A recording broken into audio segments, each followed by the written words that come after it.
Good morning student. आज फिर से हम क्लास 10th का चैप्टर नंबर 15 आगे कंटिन्यू कर रहे हैं। आज का जो सब टॉपिक डिस्कशन में है वो है हमारा फूड चेन। तो फूड चेन आप फूड चेन से अवेयर भी होगे, फिर भी मैं आपको बता देती हूँ फूड चेन किसे कहते हैं। The sequence of living organism, मतलब एक सीक्वेंस जो लिविंग ऑर्गेनिज्म फॉलो करता है जब वो एक ऑर्गेनिज्म जो है उसे कंज्यूम करता है। कौन सा? दूसरा ऑर्गेनिज्म। मतलब मान लो एक प्रोड्यूसर है, प्रोड्यूसर को किसने खाया? कंज्यूमर ने खाया। और वो कंज्यूमर क्या है? हर्बीवोरस। हर्बीवोरस को कौन खाएगा? फिर कार्निवोरस। तो मतलब हर ऑर्गेनिज्म एक दूसरे के ऊपर डिपेंड है। किस लिए? फूड के लिए। क्योंकि आप अगर सर्वाइव करना चाहते हो अर्थ पे तो आपको किसकी ज़रूरत होती है? फूड की। अगर फूड हमें नहीं मिलेगा तो हम सर्वाइव नहीं करेंगे। तो इसी तरीके से ऑर्गेनिज्म को भी क्या चाहिए होता है? फूड चाहिए होता है अपने सर्वाइव के लिए। तो हर ऑर्गेनिज्म एक दूसरे से क्या होते हैं? जुड़े रहते हैं। किसके लिए? फूड के लिए। उसी को हम किसका नाम देते हैं? जो वो सीक्वेंस ऑर्डर फॉलो करते हैं इस चीज़ को, जो एनर्जी ट्रांसफ़र होती है एक ऑर्गेनिज्म से दूसरे ऑर्गेनिज्म तक, उसी को हम किसका नाम देते हैं? फूड चेन का। फूड चेन हमेशा क्या करता है? यूनिडायरेक्शनल ट्रांसफ़र करता है। यूनिडायरेक्शनल करता है एक सीक्वेंस ऑर्डर को फॉलो करता है, ठीक है। उसी को हम किसका नाम देते हैं? Food chain. जैसे एक एग्जाम्पल मैं बता देती हूँ, उससे आपको क्लियर हो जाएगा। जो प्लांट्स है, अगर हम अर्थ की बात करें तो टोटली सब चीज़ किसके ऊपर डिपेंड है? प्लांट्स की। तो प्लांट्स की पॉपुलेशन एक तरीके से माना जाए, तादाद जो होनी चाहिए प्लांट्स की क्या होती है? सबसे ज़्यादा। क्यों प्लांट्स की होनी चाहिए? क्योंकि प्लांट्स ही क्या करता है? हर लेवल तक को क्या करता है? एनर्जी ट्रांसफ़र करता है एक तरीके से। अगर प्लांट्स ही नहीं होगा तो वो नेक्स्ट लेवल तक एनर्जी ट्रांसफ़र नहीं होगा, और जब उसको नहीं मिलेगा तो वो दूसरे ऑर्गेनिज्म को नहीं देगा, वो तीसरे ऑर्गेनिज्म को नहीं देगा, और एक टाइम ऐसा आएगा कि लाइफ पूरी तरीके से क्या हो जाएगी? ख़त्म। इसलिए प्लांट्स को क्या कहा जाता है? प्रोड्यूसर। क्योंकि प्लांट जो होता है वो क्या करता है? खाना बनाता है। कौन से प्रोसेस के द्वारा? फोटोसिंथेसिस। और फोटोसिंथेसिस प्रोसेस के द्वारा वो क्या करता है? लाइट एनर्जी को किस में कन्वर्ट कर देता है? केमिकल एनर्जी में। और जब वो केमिकल एनर्जी में कन्वर्ट हो जाता है तो वो फूड बन जाता है। और दूसरा ऑर्गेनिज्म वो क्या करता है? जो डिपेंड होता है डायरेक्टली किसके ऊपर? प्लांट्स प्रोडक्ट के ऊपर, फिर वो उसे कंज्यूम करता है। और जब वो कंज्यूम करता है, जो उसने खाना खाया है वो खाना एक तरीके से मान लो हर्बीवोरस एनिमल्स है, उसने वो खाना खाया। अब हर्बीवोरस एनिमल्स को कौन खाएगा? Carnivorous animals. तो वो कहीं ना कहीं कार्निवोरस एनिमल जो है वो किसके ऊपर डिपेंड है? एनिमल के ऊपर। और डियर जो था वो पूरी तरीके से टोटली किसके ऊपर डिपेंड था? प्लांट्स के ऊपर। अगर प्लांट्स नहीं होता तो डियर को खाना नहीं मिलता, और डियर को खाना नहीं मिलता तो डियर ऑलरेडी ऐसे मर जाता। और जब डियर मर जाता तो इसका मतलब लॉयन को भी एनर्जी एक तरीके से नहीं मिल पाती। इसका मतलब जब प्लांट ही नहीं रहेगा तो डियर नहीं रहेगा, डियर नहीं रहेगा तो इसका मतलब लॉयन नहीं रहेगा। तो इसका मतलब टोटली पूरी चीज़ किसके ऊपर डिपेंड है? आपके प्रोड्यूसर के ऊपर। अब एक चीज़ और क्लियर कर दूं, जो प्लांट्स होता है जब वो फोटोसिंथेसिस परफॉर्म करता है तो वो बस सनलाइट से कितने % एनर्जी को कंज्यूम करता है? आपको हमेशा याद रखना है 1%। और प्लांट्स के बाद जितनी भी एनर्जी ट्रांसफ़र होगी दूसरे ऑर्गेनिज्म तक, वो एनर्जी कितनी % ट्रांसफ़र होगी एक लेवल से दूसरे लेवल तक? 10%। तो हम बाद में डिस्कस करेंगे 10% लॉ, तब आपको समझ में आ जाएगा। अभी बस आपको याद रखना है कि फूड चेन में क्या होता है? एक ऑर्गेनिज्म दूसरे ऑर्गेनिज्म को कंज्यूम करके ही उसे क्या मिलता है? फूड मिलता है।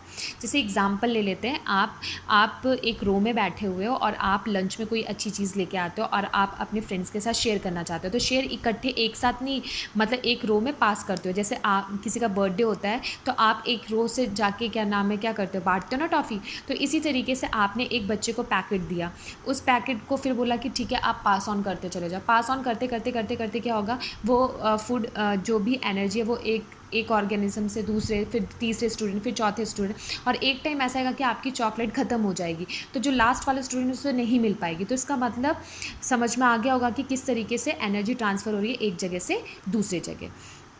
अब एग्जाम्पल बताती हूँ। जैसे यहाँ ग्रास है और ग्रास को किसने खाया? डियर ने। क्योंकि डियर टोटली किसके ऊपर डिपेंड है? ग्रास प्रोडक्ट के ऊपर। और डियर को फिर कौन खाएगा? लॉयन खाएगा। तो इसका मतलब ये जो सीक्वेंस फॉलो कर रहा है, मतलब ये जो आपका ऊपर का जो टॉप लेवल है वो हमेशा एक ही ऑर्गेनिज्म के ऊपर डिपेंड है, किसी और ऑर्गेनिज्म के ऊपर डिपेंड नहीं है। लॉयन किसके ऊपर डिपेंड है इस चेन में? डियर के ऊपर ही डिपेंड है। इसलिए इसे हम किसका नाम देते हैं? यूनिडायरेक्शनल ट्रांसफ़र ऑफ एनर्जी का। अगर आपको कोई बोलता है कि अब मुझे आप क्या करो, फूड चेन बना के दिखाओ, टेरेस्ट्रियल की कोई लॉन्ग बताओ, तो ज़रूरी नहीं है कि आप यही लिखोगे। आपको पता है कि ग्रास को कौन खा सकता है? ग्रास होपर खा सकता है। ग्रास होपर उसके प्रोडक्ट को खा सकता है। ग्रास होपर को कौन खा सकता है? आपका फ्रॉक खा सकता है। फ्रॉक को कौन खा सकता है? स्नेक खा सकता है। और स्नेक को कौन खा सकता है? ईगल खा सकता है। तो ये आपका एक बन जाएगा टेरेस्ट्रियल का, ठीक है। इसी तरीके से अगर आपसे कोई बोलता है कि एक्वेटिक फूड चेन बना के दिखाओ, तो मैंने आपको पहले ही बताया था कि प्लांट के साथ साथ एल्गी भी जो होती है वो अपना खाना खुद बना लेती है।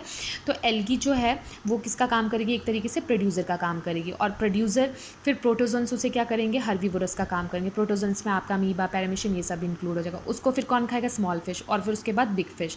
तो एल्गी के पास जो एनर्जी थी उसने किसको ट्रांसफ़र किया, प्रोटोजोन को, और प्रोटोजोन की जो एनर्जी थी वो किसके पास गई, स्मॉल फिश के पास, और स्मॉल फिश से वो कहाँ चली गई, बिग फिश।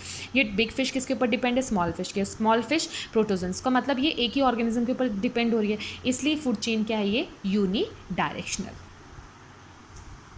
अब आते हैं कि क्या रोल प्ले करता है फूड चेन हमारे लिए। फूड चेन का काम होता है प्रॉपर तरीके से एनर्जी को ट्रांसफ़र करना, ठीक है, डिफरेंट लिविंग कंपोनेंट्स के अंदर। ये किसका काम होता है, फूड चेन का। नेक्स्ट क्या करता है फूड चेन, क्या करता है, एक डायनेमिटिक इकोसिस्टम को क्या करता है, मेंटेन करके रखता है, कौन, food chain. Next food chain क्या करता है, मूवमेंट ऑफ टॉक्सिक सब्सटेंस, मतलब जो प्लांट्स में आपने छिड़काव किया पेस्टिसाइड्स, उसे किसी एनिमल्स ने खाया, फिर उस एनिमल्स के प्रोडक्ट को आप खा रहे हो, तो कहीं ना कहीं वो केमिकल्स आपकी बॉडी के अंदर जा रहे हैं, हार्मफुल इफेक्ट क्रिएट कर सकते हैं। तो ये भी चीज़ें किसकी वजह से हो गई है, हमारे फूड चेन की वजह से। इसलिए लिखा है movement of toxic substance like pesticides through food chains can prove very harmful effects also. Next is understanding the food relationship and interaction among the organism. ये हमें क्या करता है, हमें समझाता है किसके बारे में, कि फूड का किस तरीके से रिलेशन है, कि एक ऑर्गेनिज्म दूसरे के ऊपर क्या है, टोटली डिपेंड है, ठीक है। ये किसका सिग्निफिकेंस हमने पढ़ लिया, फूड चेन का। अब फूड चेन के बाद नेक्स्ट टॉपिक है हमारा फूड वेब। फूड चेन से फूड वेब काफ़ी अलग है। फूड चेन में क्या था, वो एक ही ऑर्गेनिज्म उसका क्या माना जाता था, हेड। जैसे आपने देखा लॉयन, तो लॉयन टोटली किसके ऊपर डिपेंड था, डियर, डियर किसके ऊपर डिपेंड था, ग्रास के ऊपर, ठीक है। तो वहाँ पर बस एक ही ऑर्गेनिज्म के ऊपर आप डिपेंड हो रहे थे। पर फूड वेब में क्या करता है, वो इंटरकनेक्शन नेटवर्क फॉर्म करता है, कौन, food web. The interconnected food chains operating in ecosystem which establish a network of relationship. वहाँ पर क्या करता है, वो नेटवर्क ऑफ रिलेशनशिप बनाता है वेरियस स्पीशीज़ के अंदर, उसी को हम किसका नाम देते हैं, फूड वेब का। जैसे एग्जाम्पल के लिए हॉक तो सबसे ऊपर वाला लेवल है, पर ज़रूरी नहीं है जो आपका हॉक है या ईगल है वो हमेशा क्या करे, रेड को ही खाए, और रेड हमेशा क्या करे, प्लांट प्रोडक्ट्स को खाए। सबसे ज़्यादा जो शुरुआत होती है, स्टार्टिंग शुरुआत किससे होती है, प्लांट से, क्योंकि आपको पता है कि प्लांट्स क्या प्रोड्यूसर, ठीक है। उसके बाद प्लांट्स का प्रोडक्ट रैबिट भी खा सकता है, रैट भी खा सकता है, ग्रास होपर भी खा सकता है। और ईगल की मतलब हॉक की मर्जी है, वो स्नेक को खाए, या वो डायरेक्टली रैट को ले सकता है, या डायरेक्टली क्या कर सकता है, रैबिट को ले सकता है। तो इसका मतलब वो क्या कर रहा है, एक इंटर रिलेशनशिप नेटवर्क। और अभी आपने फूड चेन में देखा कि वहाँ पर बस वो एक ही ऑर्गेनिज्म के ऊपर क्या होता था, डिपेंड होता था, इसलिए उसे यूनी डायरेक्शनल कहा गया, और इसको क्या कहा गया, इंटर कनेक्शन नेटवर्क कहा गया। तो होप करती हूँ कि क्लियर हो गया होगा, पर मैं अभी डायग्राम भेजूँगी तो जिससे आपको और क्लियर हो जाएगा। नेक्स्ट दोनों के बीच में डिफरेंस बता देती हूँ, जिससे आपको जल्दी समझ में आ जाएगा। डिफरेंस ये है कि जो फूड चेन होता है वो क्या होता है, उसमें एनर्जी क्या होती है, एक ऑर्गेनिज्म से दूसरे ऑर्गेनिज्म तक पहुंचती है। और फूड वेब में क्या होता है, इंटरकनेक्शन नेटवर्क होता है, जिससे वो हमेशा एक ऑर्गेनिज्म दूसरे नहीं, बहुत सारे ऑर्गेनिज्म के ऊपर क्या हो, एक तरीके से डिपेंड हो सकता है। इसमें क्या होता है, जो हायर मेंबर होता है ट्रॉफिकल लेवल का, वो हमेशा सिंगल टाइप के ऑर्गेनिज्म को ही फीड करता है। और इसका जो हायर लेवल का क्या नाम है, ट्रॉफिकल लेवल का जो ऑर्गेनिज्म होता है वो बहुत सारे ऑर्गेनिज्म के ऊपर क्या कर सकता है, फीड कर सकता है। It does not have any effect on improving the adaptability and competence of the organism. इसके अंदर क्या है, जैसे मान लो फूड चेन है, तो वहाँ पर बस एक ही ऑर्गेनिज्म के सर्वाइवल की बात की गई है, ठीक है। और फूड वेब में क्या एक तरीके से क्या होता है, बहुत सारे ऑर्गेनिज्म होते हैं, तो उनकी सर्वाइवल ऑफ चांस क्या होते हैं, बढ़ जाते हैं। क्यों, क्योंकि ज़रूरी नहीं है कि बस वो उसी चीज़ को, मतलब उसी की पॉपुलेशन डिक्रीज होगी, वो सबको क्या करेगा, बैलेंसिंग लेके चलेगा।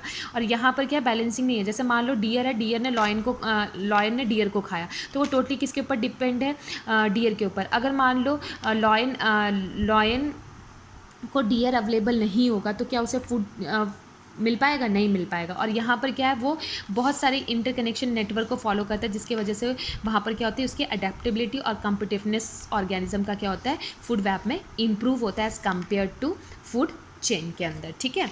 जैसे एग्जाम्पल के लिए हाँ मैंने बता दिया कि कैरेट है, उसको रैबिट ने खाया, रैबिट को किसने खाया, स्नेक ने, स्नेक को किसने खाया, ईगल ने।